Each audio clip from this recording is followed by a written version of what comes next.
All right, guys, I got a bike sitting right behind me that has no throttle whatsoever. It is an electric bike though, and it has a mid-drive. It's crazy. Let's check it out.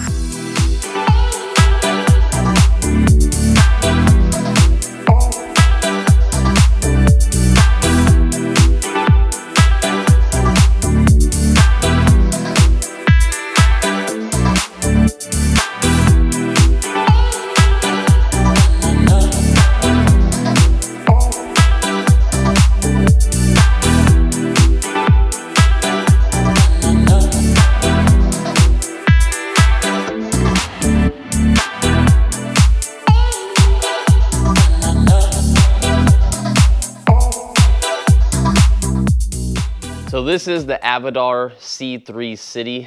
Very nice looking bike in blue, my favorite color. Has a bike rack. The City version comes with a bike rack and it comes with the fenders, and you get a headlight in the front so you can see at night. But what I want to do is I want to start from the front and let's kind of go over some of this stuff in detail on the bike. Coming down here, you have your headlight, comes with a reflector attached to it. This bolts onto the front forks, which huge suspension travel, crazy. That's a lot of room for travel.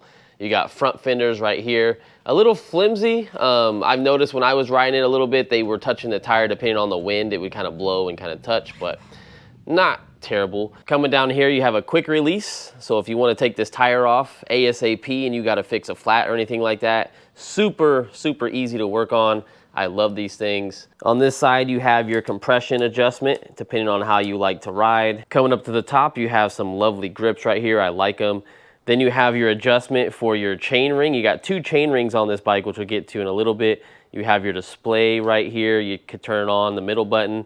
Gives you a little welcome logo and it comes on. Not too bad, about like 3 or 4 seconds, pops on. Nice bright little display. And then sliding over to this side, you have an 8-speed Shimano, and you have your gear selector right here, and you have the front one right in the front. And then coming over here, you can see that we do have hydraulic brakes. Love it. Bikes need to always have hydraulic brakes, so that's a good touch. The only thing is, they do not have a brand on there. So most of the time when I get hydraulic brakes, they have a brand name on here, and these are unbranded. I mean, it makes it look super clean. There's no like logo on it, which is I actually kind of like, but I'm just wondering the longevity of these brakes over time because I do not know what company made these. Looking at these bars, they are decently long and they're very short. But I did ride the bike before doing this and they actually feel very comfortable. I like the rise of them. They're only maybe 1 inch. Staying on this side of the bike really quick is we have 2 bolt holes right here, and this is to attach a water bottle or anything you want to fabricate on there. But most of the time people are going to put a water bottle right here, so that's kind of nice touch that they put that on there. And if you want to charge the battery with it being in the bike, this is where you charge it at. You just unplug that and plug the charger directly in there. You do not have to wiggle it around. It will just go straight in whichever direction you put it in. If you did want to take this battery out, which sits underneath the bike, you can, but we'll show you on the other side with the keys. Now here's the crazy thing. This is a mid-drive motor, which is pretty crazy. Now it's only 250 watts, but there's less maintenance with mid-drive motors. They actually put out a little bit more power than if it is 250 watts. It actually feels more like 750 watts. And the cool thing is that all the weight is in the very middle of the bike. So you don't have extra weight in the rear with the hub. And then when you add stuff onto your bike rack, that means the whole back of your bike is gonna be very, very heavy and the front is gonna be very light. So I like that they balance the weight with having a mid-drive motor in here. And it's so inconspicuous, you would never know that this is even an electric bike when you see it from the other side. Coming down here, just your standard cranks and standard pedals, nothing special about them. They'll get you where you need to go. They're from Wellgo. It comes with a pretty beefy kickstand. I like that they put it in the back because it doesn't come in contact with the cranks whatsoever compared to some other bikes that I've got, and when you push them back, it runs into this. So it's very nice it's on the back. And again, talking about the bike rack, if you do have a lot of stuff on your bike rack back here, this is going to come in handy being in the rear compared to being in the front because it's going to help with the extra load that you might have. Before I flip the bike around, I do want to show you that it does have a quick release on this side, which is super nice. Because the motor is in the middle and not on the rear, you don't have a hub motor, that means that changing bike tires out on this is going to be so easy to do. You're just going to have to disconnect this and remove the chain, and you should be good to go. So this is a very nice bike rack that they put on here. But just keep in mind, I wouldn't put anything crazy heavy on there. Maybe some basic groceries or some tools, whatever you kind of do, but I wouldn't put anything that's very heavy, because if you come down here, it is only attached by one bolt on both sides of the bike. So just keep that in mind. You do not know how strong this is. You do not want it to collapse on you. Another thing is that this rack is holding up this rear fender right here in this little hole and right here. Moving on to the back, you're gonna notice that we do not have an actual light. This is just a reflector that attaches to the bike rack. I really wish companies would start giving us actual lights on the back, especially for being a city bike and you're gonna be riding this. I mean, they do give you a headlight, so it would be nice to see a rear tail light integrated, or at least include some type of rechargeable light. So what you're gonna have to do is, if you wanna be seen at night, you're gonna probably wanna put a light right here or a light on this side right here. Moving down here, you have a Shimano cassette back here, and then you have a Shimano derailleur. These are great components. These are gonna last forever. They're very smooth, very good warranties on those. Sliding over here, this is the crazy part. We got two chain rings. One's in the back, if you can see that, and then you have your bigger one out here. So depending on your riding, you have the shifter up here with all these cables. That's what this shifter's for. It's on that side of the bike. And depending if you're going uphill, you would probably want to use the small one, or if you're off-road going kind of slower. But if you want your top speed, you would switch out to the larger one. It's a pretty cool setup right there. Up here we have the keys, and these keys are basically, all they do is detach this battery from the bike. So if you do want to take this battery from the bike and bring it into your house, you can.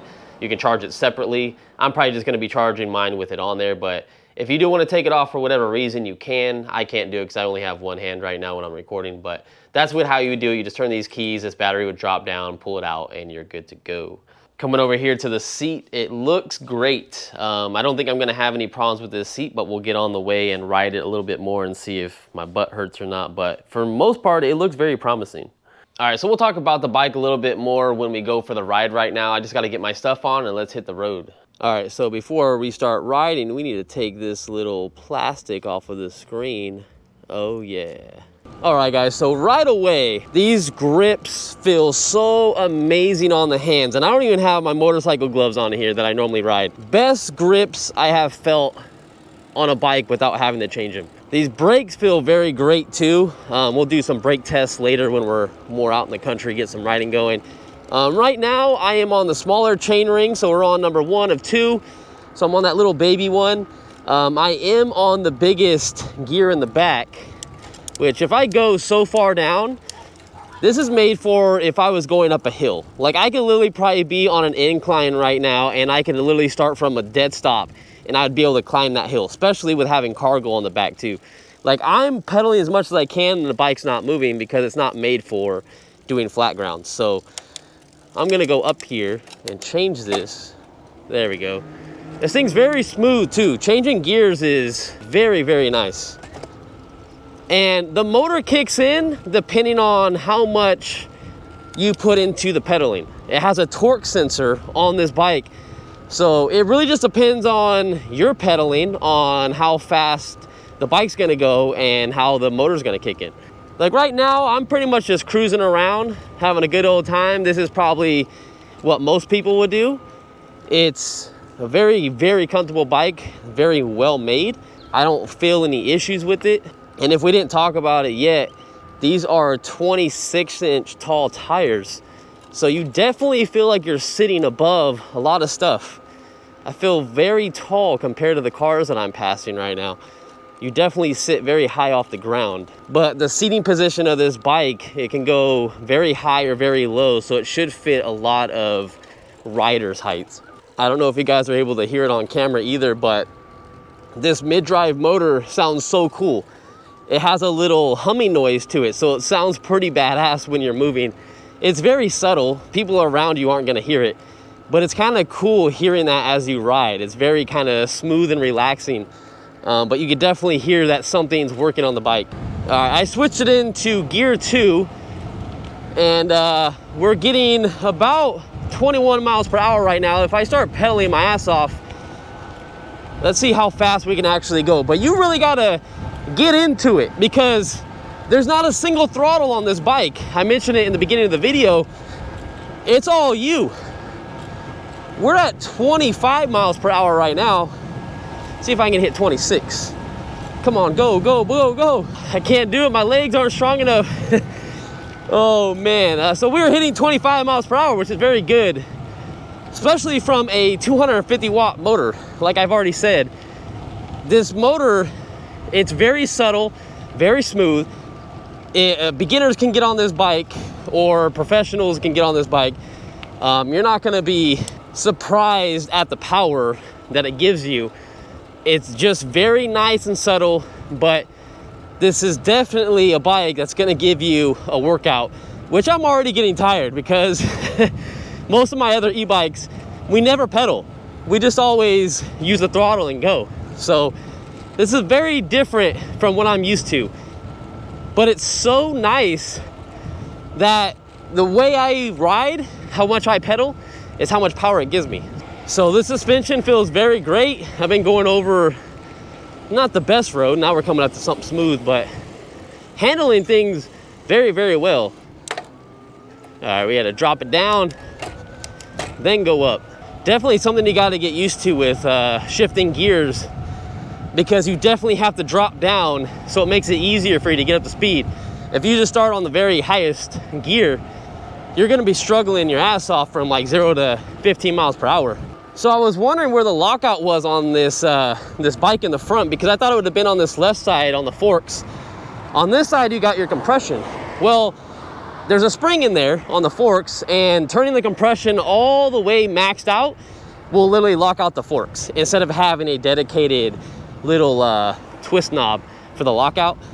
You just have to turn the compression all the way. Okay, so this is probably gonna be the hardest 0 to 20 or 0 to 25 that I'm gonna have to do. I'm already out of breath. I put it in. Oh, I got one more gear to go down. Hold on. Let me let that gear go down. Okay, so let's try a 0 to 20. If we hit any more than that, great.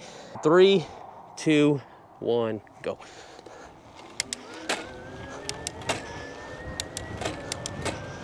God, it's so smooth to shift. All right, we're at 20 miles per hour.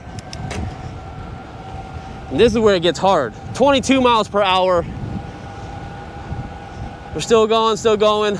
Almost 23, but we're running out of room. That thing shifts way nice. So I'm not exactly sure how this battery indicator works, because right now we've done about almost 3 or 4 miles around there, and it's still saying that we're at 98%, 99%. It looks like, depending on how hard we pedal, is how far our battery percent goes down, but then as soon as we let off, it goes back to 100. Like right now, if I let off, it goes back to 100. So hopefully you guys were able to see that.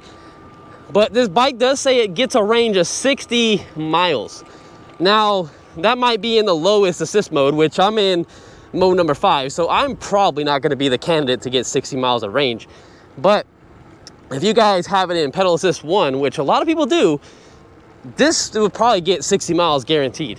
Whew, all right, let's stop and take a breather, because this bike is definitely a workout. I've seen a lot of people using these on some urban trails and stuff like that and having a good old time. So I can see people having fun with this thing. The fact that it doesn't look like an electric bike whatsoever. I mean, if you really, really look close, you'll tell, but from a distance, you would just think that I'm just a regular person pedaling. Another thing that I did not get to tell you guys about this bike is that it has an automatic turn on for the headlight, but you can automatically turn it on by holding this plus button up here. So now the light's on. It's obviously not nighttime, so if you guys can see that the light is on. But anyways, at night, it should automatically turn on just like a car would. So I'm gonna turn that off. And the screen also dims down too when the headlight comes on. But like I said, the only thing that we probably want to do for safety is put a rear light somehow strapped up here just to be on the safe side if you're planning on riding this bike at night a lot. Let's come up with stuff like this. Whoa, look how easy that is. Dude, hold on, we gotta do that again. This is a huge steep hill right here. I gave no effort to go up this hill. I'm gonna drop it down 1 more gear. Watch, check this out. I'm barely pedaling. Holy crap! That is amazing. That is insane. So like if you guys have hills in your area, or big stuff that you have to come up like this, that's why you have the smaller chain ring and you have all these gears. You literally have 16 gears on this bike. You got 8, but then you have one chain ring, so you got 8 on one chain ring, and then you have another 8 on the other. So you have 16 gears to go through. I'm gonna go through here. I'm not gonna take it very fast. I'm just curious to see how it feels. It's a little bumpy. There's no rear suspension, there's just front suspension. This is the city version, so I mean, you can still do stuff like this. It's doable, but I mean, I would just keep it on the road. All right, so I can go faster. Let me switch these gears. Yeah, it's not the worst bike I've ever been on. It's probably in the middle of the bike range for comfortability on this road. I love how it feels when you're doing 18 to 20 miles per hour, or if not more than that. It's so nice and comfortable to pedal. I'm not ghost pedaling whatsoever. My feet definitely feel connected to the bike. They feel like I'm actually forcing this bike to move. Whereas some other bikes, when you just go up and you start going too fast, your feet just kind of freely move and you don't feel any type of chain whatsoever in the back. You don't even feel anything connected to the pedals. And this definitely feels like something's connected. Let's try a braking test right here. Let's go off one of these lights. So 1, 2, 3. Woo. Oh yeah. Oh yeah. These brakes, even though they're no name brand, hydraulic brakes are the way to go. Let's do this test one more time. Try to go a little faster for you guys. So 22 miles per hour.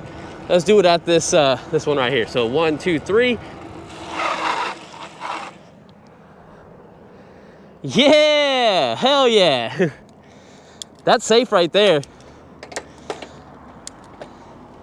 You will definitely be able to stop. It's probably one of the best bikes I've had for stopping. Very impressed. One thing you might want to get used to just a little tiny bit, you could move it if you want, is if you noticed my thumb right here, it kind of touches this gear selector. And anyway, you can basically move this. You have so much room on these handlebars so you can move it. I would probably move it just slightly over just a little bit because I like to have my hands as close as I can instead of having them way out here. So that's something I would probably do on this bike. Not a big deal, just something I wanted to mention. So right now we're probably about 5 miles on the bike and it's saying that we're at 91%. It showed 89, now it's showing 91. So it's very hard to get an accurate reading on this display. So I have a feeling that when we get back to the house, it might even just jump back up to 100 when we're not using it. Overall, I think this is a fantastic electric bike. It's basically an e-mountain bike to me. That's what it looks like. Without being able to tell that's an electric bike anyways. Like I wouldn't be able to tell if someone was riding this next to me that this was an electric bike unless I got right up on them and saw it. So if that's what you're going for, this is probably the perfect bike. But I will say that the price is very expensive. Using my discount code, you can get this bike under $2,000. But if you bought it without any discount code, you're looking at about $2,200 to $2,300 in this configuration. And it's nice, but that's a lot of money, especially when having no throttle and it doesn't go 28 miles an hour. But it has all the good components on it compared to other bikes. It's kind of a trade-off if you really think about it. When we get a bike and it's under like $2,000, it comes with cable brakes. And it's a cool looking bike, but it comes with cable brakes. And then you start going over $2,000 on an electric bike and they start having all these cool features. Like this one has 2 chain rings. You got 16 speeds, you got Shimano parts, hydraulic brakes, all that stuff, good grips, great travel on the front suspension, but it's gonna be over $2,000. So you have to pick and choose what you wanna do with your extra money. Do you wanna skimp out on some of the parts to save a couple $100s? Or do you want something like great already? Because if you do, $2,200 for this bike is not that bad, especially using my coupon code, you get $320 off, which is huge. What I wanna do is take it to my work. I'm gonna use it to commute and we're gonna be able to test out the bike, how it is going farther than this ride. And then we get to check out the headlight and see how that works and then figure out how we're gonna do our brake setup, which I'm not exactly sure how we're gonna set up yet. I'm hoping to have a light that goes onto the back of this rack. So subscribe to the channel if you guys wanna check that out. We're definitely doing a second video on this bike. See if you might wanna use it to commute to work. 24 miles per hour. We're going with the wind. 25.